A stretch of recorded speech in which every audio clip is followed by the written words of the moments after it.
আপুনি কি বিজনেছমেন বা ইনভেষ্টৰ কেটেগৰীত থাকিব লাগিব। আৰু বিজনেছমেন বা ইনভেষ্টৰ কেটেগৰীত যদি থাকে আপুনি বিজনেছ কৰিম বুলি ভাবে আপোনাৰ কিছুমান বস্তু লাগিব। হয় তাক কৈছে কি আপোনাৰ কিছুমান সামগ্ৰী লাগিব। যিকোনো ব্যৱসায় এটা কৰিবলৈ প্ৰথম বস্তুটো হৈছে আপুনি কি লাগিব ইনভেষ্টমেণ্ট লাগিব। আৰু এটা কথা মনত থ'ব আপুনি যদি পেছিভ ইনকামৰ কাৰণে কাম কৰিম বুলি ভাবিছে তেতিয়া আপুনি হিউজ ইনভেষ্ট লাগিব, ডাঙৰ টকা লাগিব। সৰু টকাত পাণ গুমটি খুলিবলৈ যিটো টকা লাগে সেইটো টকাত আপুনি যদি ভাবে মানে পেছিভ ইনকামৰ মানে বিজনেছ কৰিমতো নহ'ব মানে আপুনি কি লাগিব ইনভেষ্টমেণ্ট লাগিব। পেছিভ ইনকামৰ কাৰণে হিউজ ইনভেষ্টমেণ্ট লাগিব। আৰু সেই ইনভেষ্টমেণ্ট আপুনি ক'ত লগাব তাৰ ওপৰত অলপমান জ্ঞানৰ প্ৰয়োজন হ'ব, নলেজ। লগতে আপোনাক লাগিব এক্সপিৰিয়েঞ্চ, অভিজ্ঞতা। একেবাৰে নতুন জেগাত আপুনি টকা ফচাব নোৱাৰে মানে কিয় নোৱাৰে একেবাৰে বস্তুটোৰ ওপৰত যদি আপোনাৰ অভিজ্ঞতা নাই আপুনি টকাটো ফচি যাব পাৰে, আপোনাৰ টকা লছ হ'ব পাৰে। তাৰ কাৰণে আপোনাক লাগিব কি এক্সপিৰিয়েঞ্চ। চবচে ডাঙৰ বস্তুটো হৈছে ৰিস্ক টেকিং এবিলিটি, দায়িত্ব ল'ব পৰা কেপাচিটি। আপুনি টকা লগাইছে ঠিকে আছে, আপুনি যদি সেই টকা লগোৱাৰ পাছত আপুনি নিজে দায়িত্ব ল'ব লাগিব। আপোনাৰ পইচাৰ দায়িত্ব কোনো নলয়। আপুনি যিসকল মানুহক তাত নিয়োগ কৰিব সেইসকল দৰমহা ল'ব, দায়িত্ব নলয়। কথা বুজক। তাৰমানে চাৰিটা কোৱালিটি ইনভেষ্টমেণ্ট, নলেজ, এক্সপিৰিয়েঞ্চ আৰু ৰিস্ক টেকিং এবিলিটি, এই চাৰিটা কোৱালিটি হ'লে আপুনি পেছিভ ইনকাম ল'ব পাৰিব। এতিয়া কথা হ'ল ইয়াত আমি বহি আছোঁ প্ৰতিজন ব্যক্তি, মই নাজানো কাৰোবাৰ থাকিব পাৰে কিন্তু আমাৰ এই চাৰিটা কোৱালিটি আছে নাই? আমি এটা ইণ্ডাষ্ট্ৰি খাৰা কৰিব ওচৰত আমাৰ ওচৰত কোটি কোটি টকা আছেনে বাৰু? নাই, ডেফিনেটলি নাই। যদি আমাৰ নাই এই চাৰিটা কোৱালিটি নথকাকৈ এই চাৰিটা মানে সামগ্ৰী নথকাকৈ কি চিষ্টেম আছে য'ৰ পৰা আমি পেছিভ ইনকাম ল'ব পাৰিম তাক আমি ফাইণ্ড আউট কৰা, তাক আমি চাৰ্চ কৰা বহুত প্ৰয়োজন আছে। এনেকুৱা এটা চিষ্টেম আছে য'ত নেকি চাৰিটা কোৱালিটি নহ'লেও আপুনি পেছিভ ইনকাম ল'ব পাৰিব। আনচাৰ এটাই যায়, আনচাৰটো হৈছে কি ডাইৰেক্ট চেলিং। য'ত নেকি আমি চাৰিটা আপোনাৰ কোৱালিটি নহ'লেও আপুনি মানে পেছিভ ইনকাম ল'ব পৰা এটা চিষ্টেম আছে। তাৰ বস্তু চাম ক্ৰমে চাই যাম ডাইৰেক্ট চেলিংটো কি বস্তু।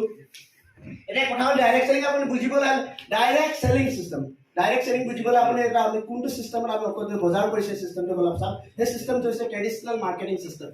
ট্ৰেডিশ্যনেল মাৰ্কেট চিষ্টেম বুলি ক'লে পৰম্পৰাগত বজাৰ পদ্ধতি মানে পৰম্পৰাগতভাৱে বজাৰ পদ্ধতিত কি হৈছে বস্তু কোনে বনায়, যিকোনো বস্তু এটা মেনুফেকচাৰ কোনে কৰে, কোম্পানীয়ে কৰে। কাৰ কাৰণে কৰে? আপোনাৰ আৰু মোৰ নিচিনা মানুহৰ কাৰণে কৰে। কোম্পানীয়ে বস্তু বনায় কাৰ কাৰণে? আমাৰ কাৰণে কৰে। খালি কোম্পানীয়ে কেতিয়াও আমাৰ ডাইৰেক্ট বস্তু নিদিয়ে মানে। কেনেকুৱা চিষ্টেমত এই বস্তু আমি অলপ চাম। কোম্পানীৰ পৰা বস্তু যিটো মেনুফেকচাৰ বনায় সেইটো প্ৰথম ডিলাৰৰ ওচৰত যায়, ডিলাৰৰ পৰা হ'লচেলাৰৰ ওচৰত যায়, হ'লচেলাৰ পৰা ৰিটেইল চেলাৰ ওচৰৰ পৰা যায়, ৰিটেইল চেলাৰ দোকানৰ পৰা এইটো হৈছে ৰিটেইল চেলাৰ মানে খুচুৰা দোকান, ইয়াৰ পৰা গৈ আমি কাষ্টমাৰৰ বস্তুটো পাব লগা হয়। এইটো চিষ্টেমত মাৰ্কেটটো চলি আছে। ইয়াতে যদি আপুনি চাই কোম্পানীয়ে 30% যিটো বস্তু বনায় সেই বস্তুটো আমাৰ হাতত আহোঁতে তাৰ ভেলুটো হৈ যায় 100%। 30 টকাত গণিছে 100 টকাত আমি কিনিব লগা হৈছে। এই চিষ্টেমত ট্ৰেডিশ্যনেল মাৰ্কেট চলি আছে য'ত নেকি আমাৰ লেখীয়া মানুহৰ 70% এটা লছ হৈছে। 70 টকা সম্পূৰ্ণ আমাৰ লছ হৈছে। এই 70 টকা যদি ক'ত গৈছে যদি আপুনি চেক কৰে এই 70% কি হৈছে 40% ডিলাৰ হ'লচেল ৰিটেইলাৰ ভাগ বতৰা কৰি খাইছে। ট্ৰেডিশ্যনেল মাৰ্কেট চিষ্টেমত আমাৰ লেখীয়া মানুহ 70 টকা লছ হৈছে। আমাৰ 70 টকাৰে 40 টকা ডিলাৰ হ'লচেলাৰ ৰিটেইলাৰ খাই দিছে। 30 টকা এটা যিটো বাচিলে সেই বাচি থকা পইচাটো কি কৈছে এডভাৰটাইজৰ নামত গুচি গৈছে। তাৰমানে এইটো হৈছে ট্ৰেডিশ্যনেল মাৰ্কেট য'ত নেকি আমাৰ লেখীয়া কাষ্টমাৰ 70% লছ হৈছে। তো অতদিনে আমি যিটো বজাৰৰ পৰা বজাৰ কৰি আছোঁ ট্ৰেডিশ্যনেল মাৰ্কেট চিষ্টেম য'ত আমি ফচি আছোঁ। কিমান টকাত ফচি আছোঁ? 70%ত ফচি আছোঁ। আপুনি যদি চেক কৰে নিজৰ জীৱনত, আপুনি যদি গোটেই জীৱনটো যদি আপুনি চেক কৰে 1 কোটি টকা যদি আপুনি ঘটিছে তাৰে 70% ভাবি লগে সেইটো দিলে আপুনি। তাৰমানে আপুনি 70 লাখ মান টকা আনক দিলে। এই 70% যিসকল লৈছে সিহঁতে আকৌ ধনী হৈছে। তো ডাইৰেক্ট চেলিং চিষ্টেমে কি শিকাইছে আপোনাক? ডাইৰেক্ট চেলিং চিষ্টেমে আপোনাক কি দিব এইটো বস্তু আমি চেক কৰিম। ডাইৰেক্ট চেলিং চিষ্টেম কি? ডাইৰেক্ট চেলিং চিষ্টেমত কি হয় কোম্পানীয়ে মাল বনাব ডাইৰেক্ট আপোনাক দিব। ডাইৰেক্ট চেলিং চিষ্টেমত কি কৰে কোম্পানী বস্তু বনাব ডাইৰেক্ট আপোনাক 30% যিটো মাল বনিব বস্তু ডিজাইন হয় বস্তু ডাইৰেক্ট আপুনি কিমান পাব 100% পাব। তো কথা হ'ল 70% ক'ত যাব এইটো আমি চাম। 70% মাজত আপোনাৰ ৰৈ যাব। আৰু এই 70% কি হ'ল এইটো চাগে খাবলগীয়া কোনো চেনেল নাথাকে। বাকী এইটো চাইডে যদি আপুনি চেক কৰে এডভাৰটাইজৰ নামত বুলি একো নাথাকে। এইটো হৈছে ডাইৰেক্ট চেলিং চিষ্টেম। আপুনি আৰু চেক কৰি দিয়ক। এইটো হৈছে ডাইৰেক্ট চেলিং চিষ্টেম। কোম্পানীৰ মাল বনাব ডাইৰেক্ট আপোনাক দিব, ই বুলি ক'লে ডাইৰেক্ট কাষ্টমাৰক দিব। কোম্পানীৰ সামান বনাব ডাইৰেক্ট আপোনাক দিব। যিটো 70% বাচি গৈছে এইটো ক'ত যাব? যদিহে ডাইৰেক্ট চেলিং চিষ্টেমত আপুনি অলপমান দায়িত্ব ল'ব পাৰে তেতিয়া এই 70%টো আপুনি ঘূৰাই পাব। কেনেকৈ চিষ্টেমত ঘূৰাই পাব? এই 70% বাচি টকাটো প্ৰথম কোম্পানীৰ হাতত যাব। কোম্পানীয়ে আকৌ আপোনাক এটা সম পৰিমাণে এটা পাৰ্চেণ্টেজত ঘূৰাই দিব। ভাল মানে বেয়া হ'ব? ভাল মানে বেয়া হ'ব? কথা হ'ল কি মই আপোনালোকৰ লগত কথা পাতি আছে ট্ৰেডিশ্যনেল চিষ্টেমটো আৰু এবাৰ মই ৰিমাইণ্ডাৰ কৰি দিব বিচাৰোঁ। ট্ৰেডিশ্যনেল মাৰ্কেট চিষ্টেমত 70% পোৱা সকলোৱে ধনী আছে। আজি তাৰিখত আপুনি যদি ওচৰে পাজৰে কিবা টাউন আছে আপুনি যদি যায় তাত যিমান টাউনৰ ডাঙৰ ডাঙৰ দোকান আছে, ডাঙৰ ডিলাৰ আছে, ডাঙৰ ডাঙৰ হ'লচেলাৰ আছে, আপোনালোকে যদি ভালকৈ চাই সিহঁতৰ ঘৰকেইটা বিল্ডিং হ'ল। এতিয়া ডাঙৰ ডাঙৰ গাড়ীত ঘূৰে, এচিত ঘূৰে। ট্ৰেডিশ্যনেল মাৰ্কেট চিষ্টেমত 70% পোৱাসকলে ধনী, ডাইৰেক্ট চেলিং চিষ্টেমত 70% আপুনি পাব। বেয়া হ'ব নেকি আৰু? ছাৰ কাজিৰঙাত পইচা ঘূৰাইলে বেয়া পায় নেকি? আপুনি 70% ঘূৰাইব মাই ডিয়াৰ ফ্ৰেণ্ড। আজি যদি আপুনি ভালকে মাৰ্কেটটোক চাই, ট্ৰেডিশ্যনেল মাৰ্কেটত যিসকল মানুহ ধনী, আজি এডভাৰটাইজসকলক যদি আপুনি চিনি পায়, শ্বাহৰুখ খান, আমিৰ খান, অমিতাভ বচ্চন, সেইসকলে এডভাৰটাইজত মাত্ৰ 30%তে ধনী। আপুনি যদি আজি তাৰিখৰ হ'লচেলাৰ বিলাক ভালকে দেখে 40% ধনী। ডাইৰেক্ট চেলিং চিষ্টেমত সম্পূৰ্ণ 70% আপোনাক দিব। একেবাৰে জ্ঞান নাথাকিলেও যদি আমাৰ ক্ষুদ্ৰ জ্ঞান আছে, সেইটো চবেই বুজি পাব। 70% এহেঁতি পাই যদি ধনী, আমি পালেও আমি ধনী হ'ম। খালি কথা হ'ল একে ৰাতিয়ে কোনো ধনী নহয়। এইটো কোনো চিষ্টেম নহয়, এই যাদু চাদু একো নহ'ব ইয়াত কোনো মানে আমাৰ দিনত চিৰাগ নাই, ৰাতিপুৱা গৈ দিলে ৰাতিলৈকে ধনী হ'ব, এনেকৈ কোনো চিষ্টেম নাই। এইটো এটা মাৰ্কেট চিষ্টেম হয়। আপুনি ধৈৰ্য সহকাৰে ইয়াত কাম কৰিব পৰা যাব। তো ভাল লাগিলে আপোনালোক আছে মোৰ লগত। কথা হ'ল কি, আপোনাক 70% কেনেকৈ ঘূৰাই দিয়ে, বস্তু আপুনি চাম অলপ। আৰু এটা কথা, সবচে ইম্পৰ্টেণ্ট কথা, 70% যে ঘূৰাই দিব, আপুনি চাব লাগিব কোন হয়, মেনেজমেণ্ট কি কথা, ক'ৰ পৰা আহিব, হয় নাই? ভাই 2024 চন হয়, এইটো 23 খতম হ'ল। আজি 5 তাৰিখ ন ছাৰ? 23 খতম হ'ল। ইনফৰমেশ্যন টেকনলজি যুগ। আমি চায়েন্সত চলো। আমি ক'ত চলো? এইটো পাছৰ কথা। কিছুমানে অনলাইনত চলে। ক'ত আছে বুলি ক'লে হোৱাটছএপত আছো, ফেচবুকত আছো, ইনষ্টাগ্ৰামত আছো, সেইটো পাছৰ কথা। কিন্তু চায়েন্সৰ যুগ। কিহৰ যুগ?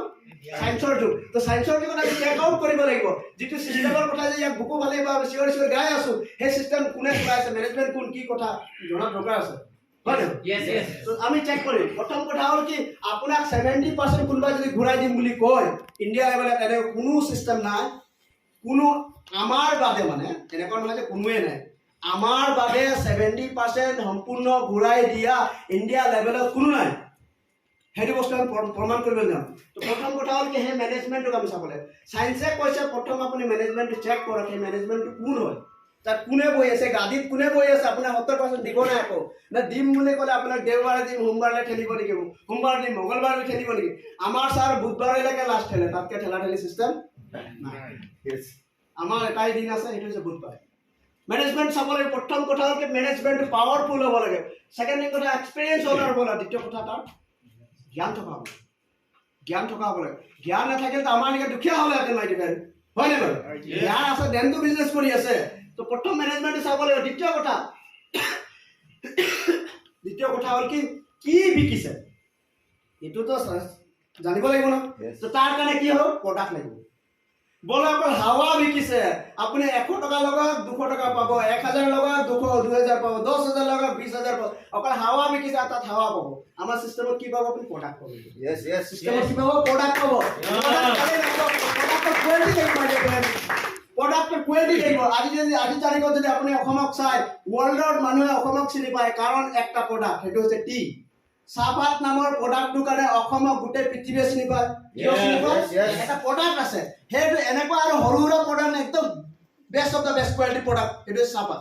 চবেই খাই চাহ, চবেই চাহ। ঠিক আমাৰ কোম্পানী কিয় চিনি পায়, এইটোও জনা প্ৰয়োজন আছে। মানে আমাৰ চিষ্টেমত এনেকুৱা প্ৰডাক্ট আছে।